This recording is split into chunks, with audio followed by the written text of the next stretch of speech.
But you're not a big booty hole. But I have the ability to be, right? I mean, that's the thing. Like, I also understand my own sin nature and struggles. Welcome to the Far More Podcast.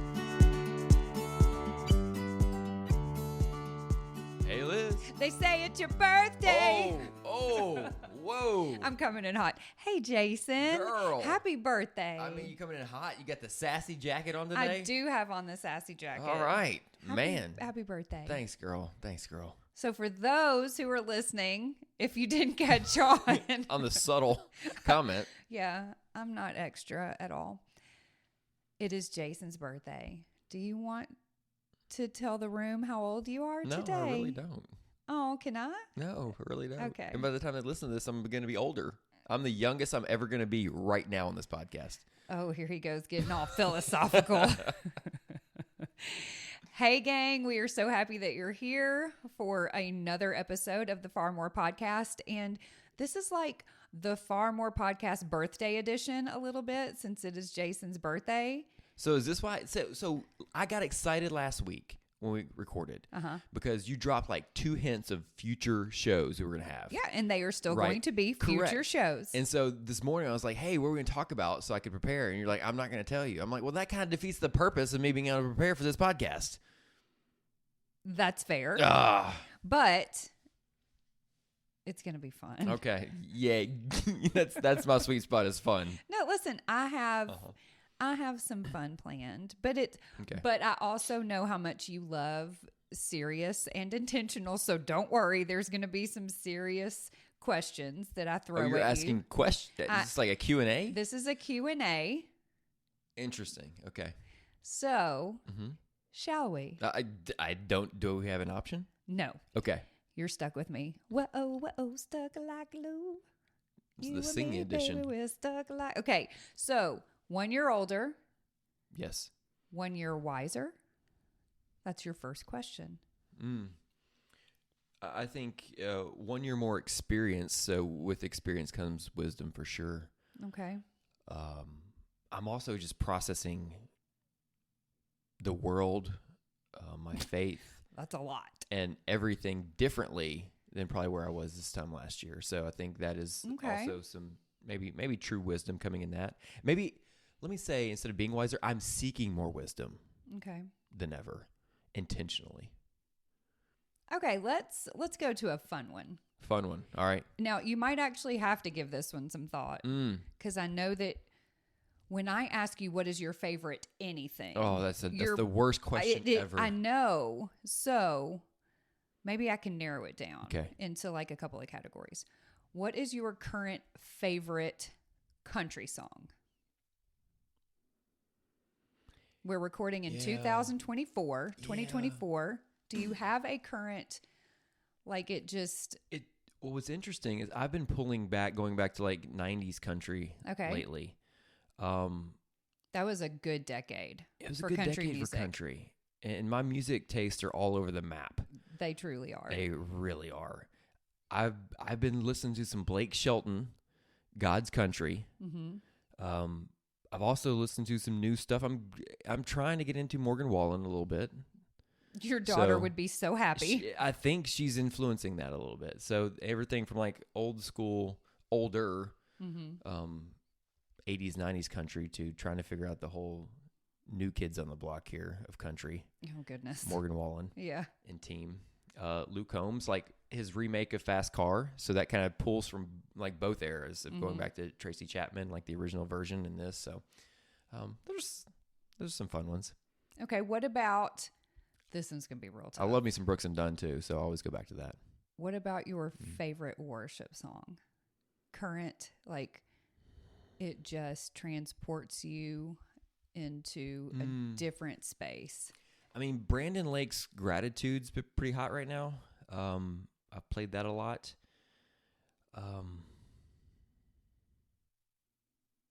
In Jesus' Name. That's a real good one. Oh my goodness! I'll put links in the show notes to these songs. That one. I'm getting, as I get older, you've seen me get so much more like sensitive and emotional and gushy over the last several years. And some of these songs just wreck me. They just wreck me. Like Tears, are we talking? Like my Tears? Version of Tears, right? Yeah. Which we talked about. My Version of Tears and yours are different categories of tears. But I think my category of tears and everyone's are different.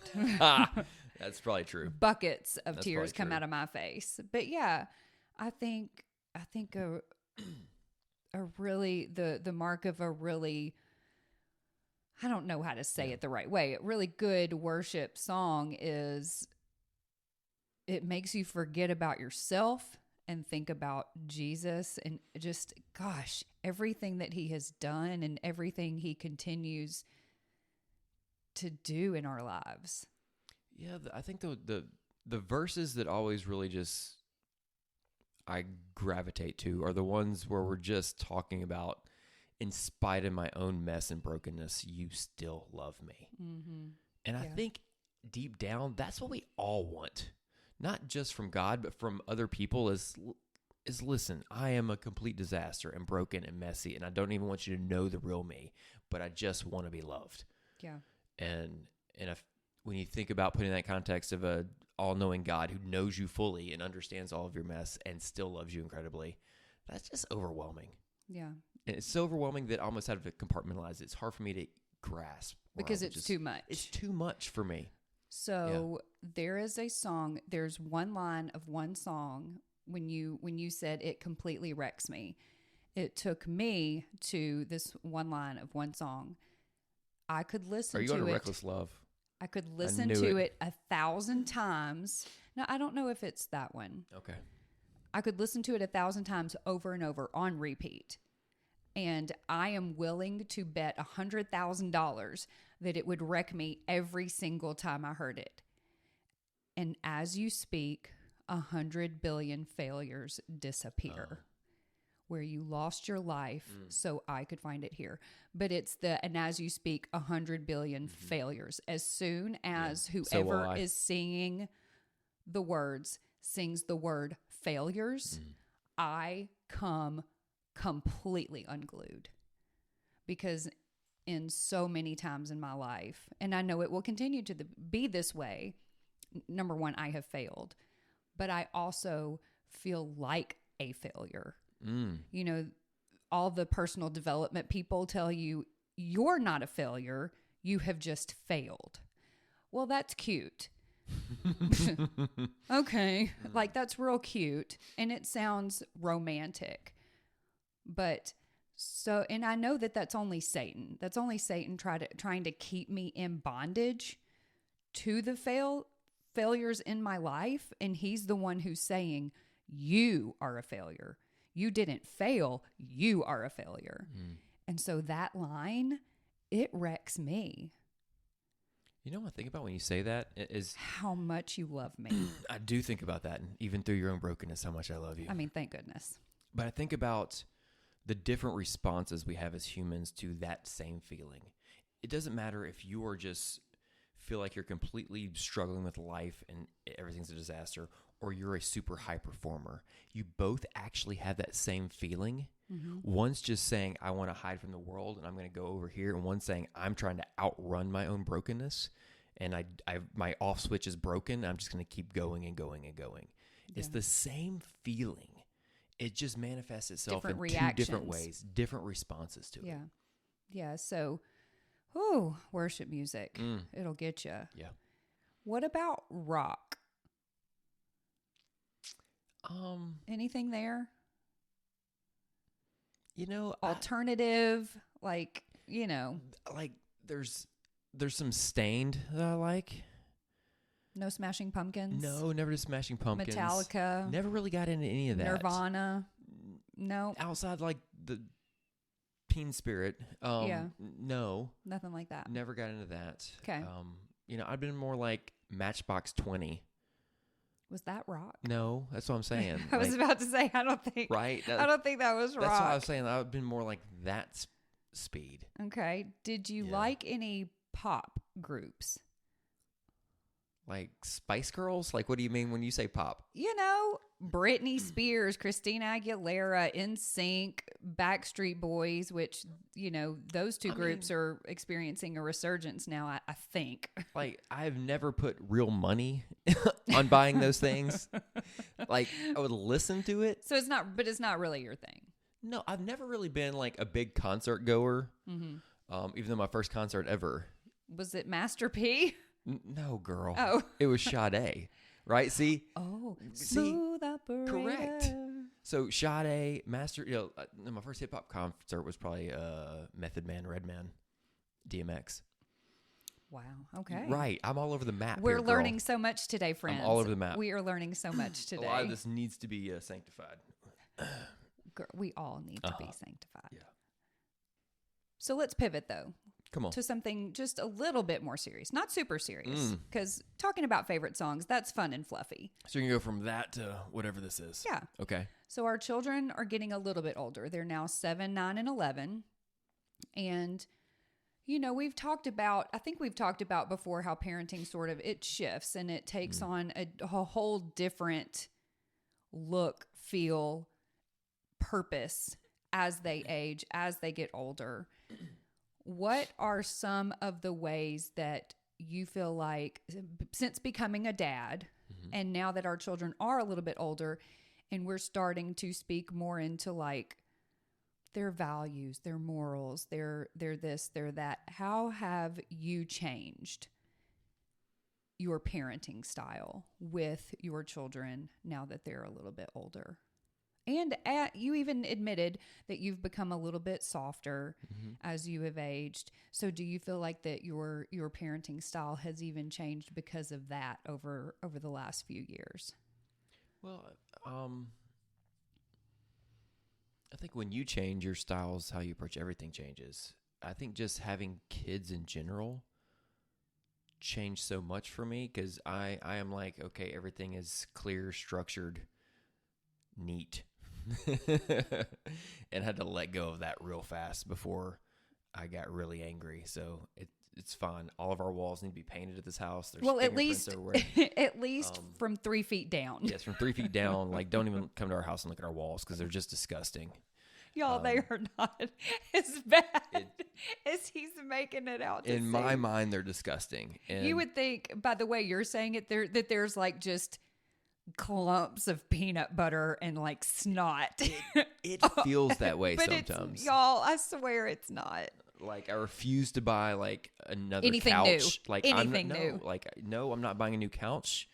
We will keep this Value City furniture couch or whatever we have like forever until they stop being disgusting. Until you stop being nasty. Yes. But that might be never. Fine. Then that's just what it is. And I have to figure out how to be okay with that.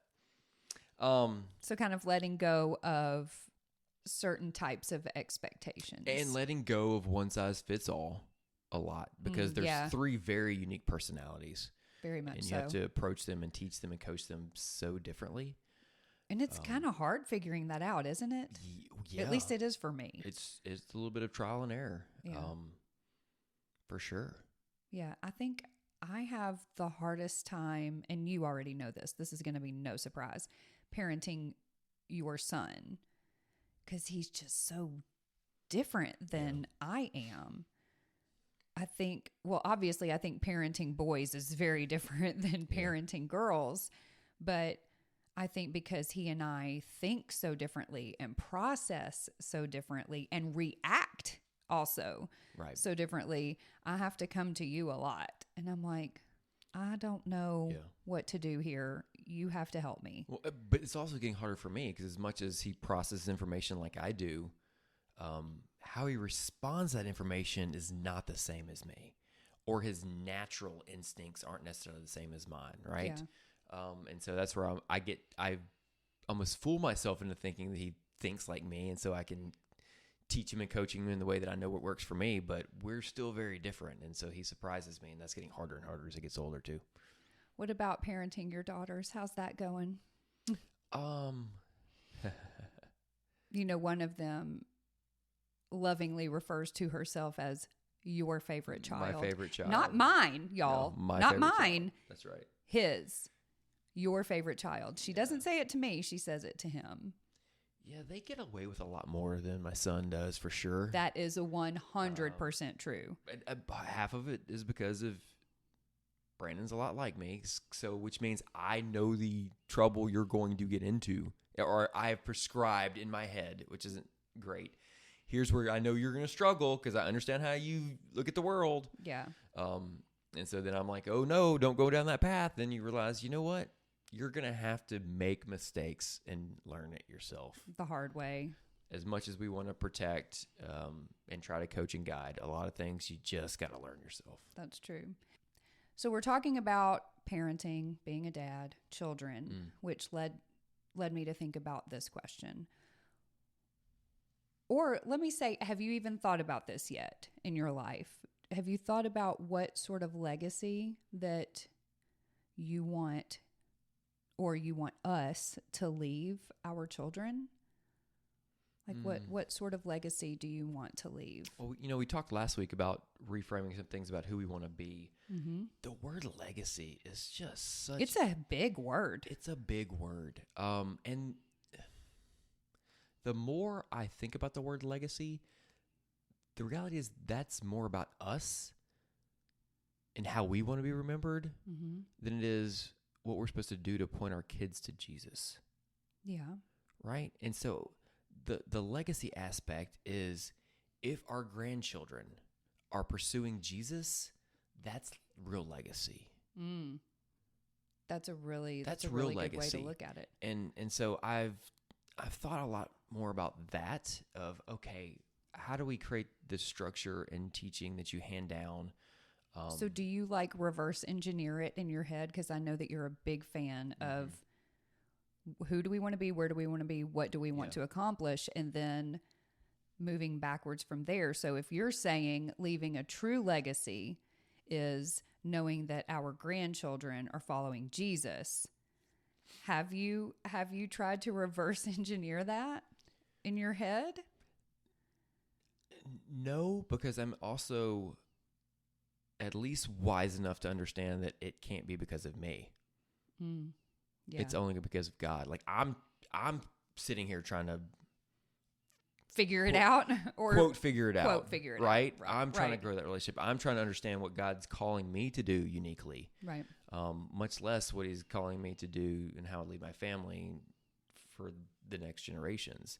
He might not even be. I don't know.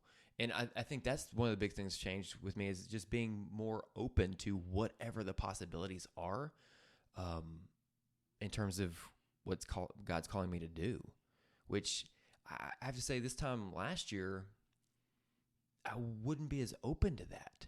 I'd be wouldn't be as open to what? Whatever God had for my life.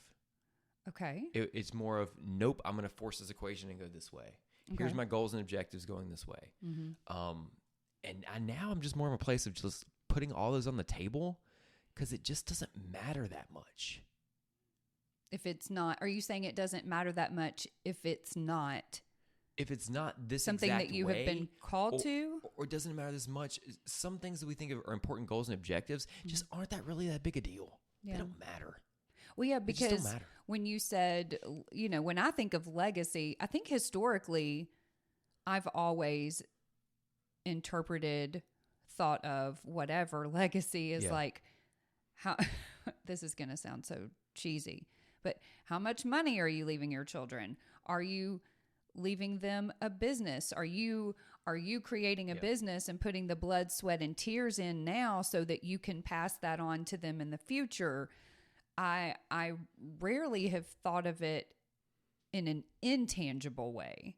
I've always thought of it as you're passing on something tangible, but I don't think that's really what leaving a kingdom-minded legacy is, right? Like, well, I mean, those other things help and they're nice, but even if I park the kingdom-minded legacy piece of that, I'm more of a place of less leaving a business to my kids and more leaving them the knowledge of how to start a business. The teaching them how to do something. Think about something, right? If you have nothing, what could you do? How do you create right? it? How can you create your own? Mm-hmm. How do you not feel like you're trapped in a thing? And how does that marry up with leaning into God? Like, it's kind of those kinds of things that I feel are just more important. Yeah. They're definitely more important. 100%. Yeah.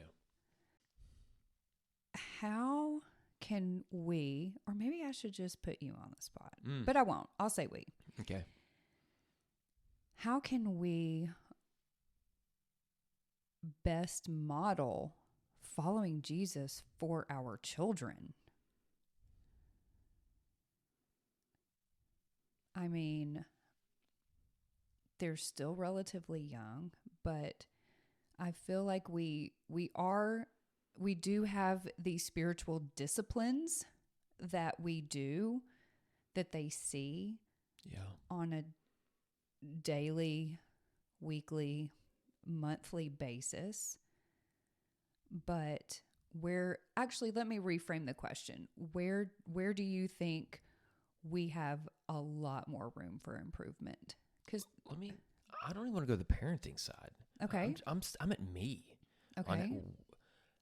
I just talked about how I'm trying to figure out in my own life how to lay down goals and objectives and just lean into God's will for my life.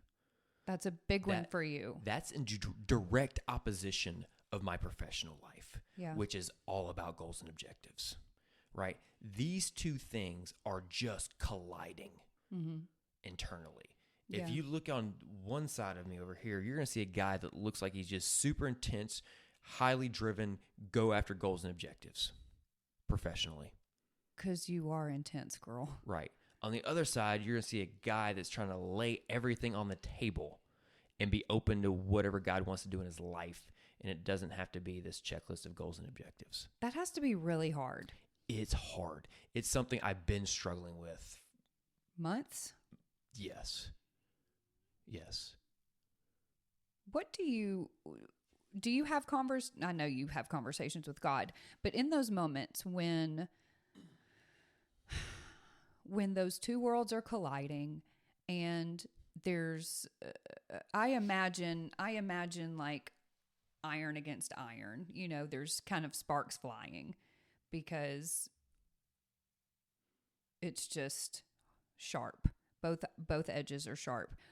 In those moments when there's like that tension, that pain, that confusion, that frustration, that something, what do you say to God in those moments? Like, do you express the frustration, or do you express like, God, this is impossible. This is so hard. It comes out as frustration. It comes out from a place of, what am I even doing? I would say, but the challenge is the human side of me just wants to compartmentalize those two things when they're really not. But I can, and I do it a lot. I do, okay, here's Jason A and here's Jason B. Isn't that kind of a typical, I don't want to overgeneralize. I'm just making a general observation here. Isn't that like a typical dude thing? Like there's professional guy, and then there's this guy who comes home, but they're kind of two different people. Maybe. I don't know if it's a professional guy thing or maybe just a human thing. I feel like I'm the same person to everybody. Am I not? You're in a very unique situation that I don't think you understand a lot, though. I mean, you have the luxury of you don't have to play all these different roles.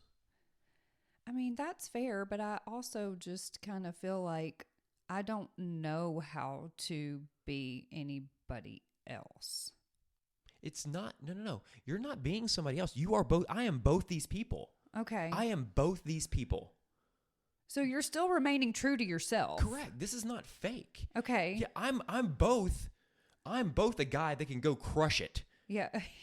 Right? And get super intense, right? You're getting real intense Correct. at me, girl. I am that guy, but I'm also the guy that can sit here when life is a complete mess and sit there and sit in the mess with you and pray with you and weep with you and just hurt with you, I'm that guy too.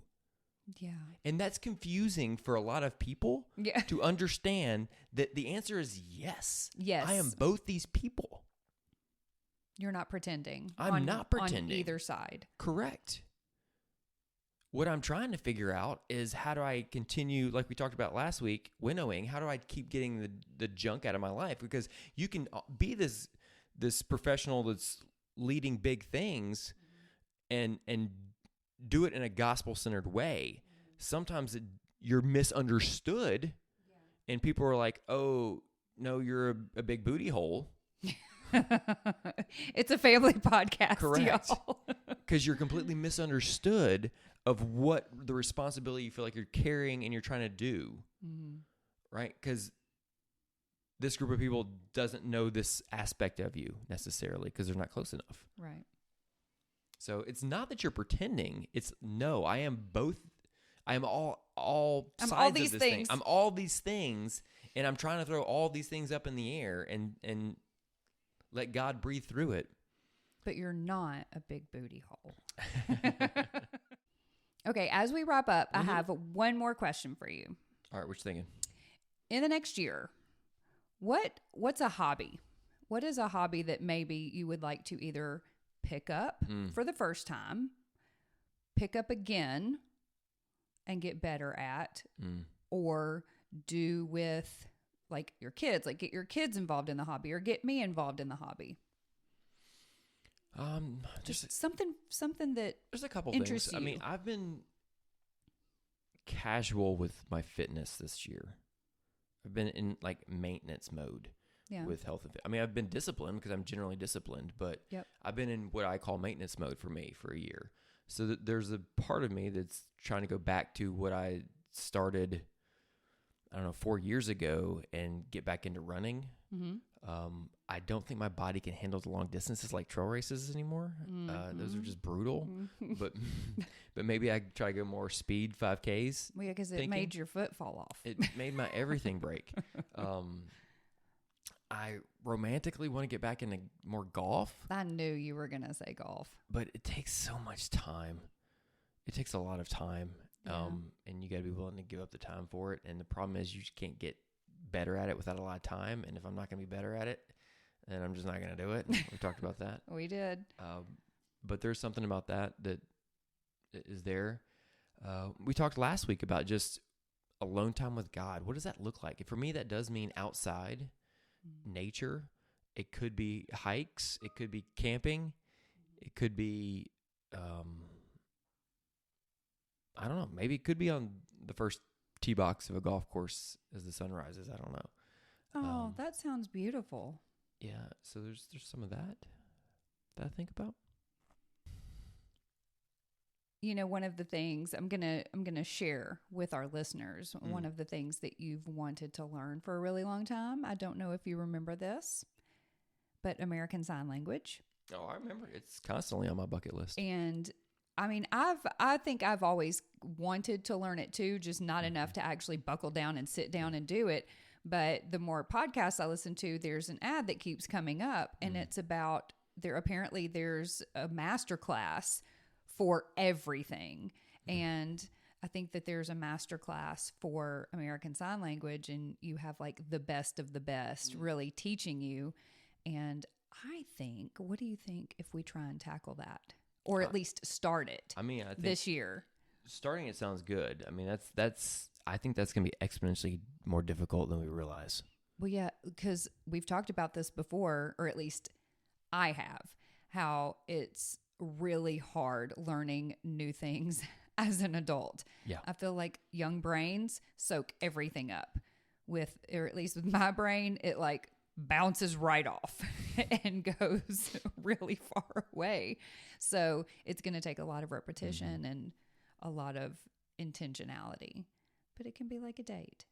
We can have an American Sign Language date every single week. Every single week? Yeah. Okay. All we do is sign to each other. So if we don't know how to sign, we say nothing. So we sit in silence. That sounds horrible. Sounds amazing. Of course, we don't see it the same way. It's like, if you don't know the word, you don't get to say it. Stinks to be you. Oh, my goodness, hush. Okay, thank you for indulging me. I know that this is not your fave. Not my style. Not your style, but you're a trooper. I appreciate you. I love you. I hope the rest of your birthday is great. I hope the Titans win, and the Eagles, and the Chiefs. Anybody else? I think that's it. And for those who are joining us for the first time, welcome. We're so glad you're here. I said it at the top of the episode. We are on all things social. So if you are not following us, we are on Facebook, Instagram, TikTok, YouTube at Far More Podcast. And I haven't said this in a minute. Please send me an email. Just say hi. Or if there is something that you want us to talk about on the podcast, you can send that farmorepodcast@gmail.com. So this is a special edition. You can tell us what's up next?